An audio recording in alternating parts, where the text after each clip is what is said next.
students. Today we are going to learn small alphabet Y. Sound of Y. Y says year as in yellow. Y says year as in yellow. Now children, we will learn how to write small y. First, we will write a small slanting line from left to right down. Then, make a big slanting line from blue line to red line down. Small y. A slanting line, small slanting line, then a big slanting line. Small y.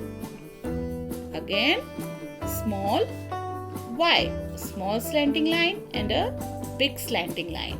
Small y. Now, we will write small y with the help of a single dot. Put your pencil on the dot and make a small slanting line. Then, make a big slanting line from blue line to red line. Small y. Small y. Small slanting line, big slanting line, small y. Small y.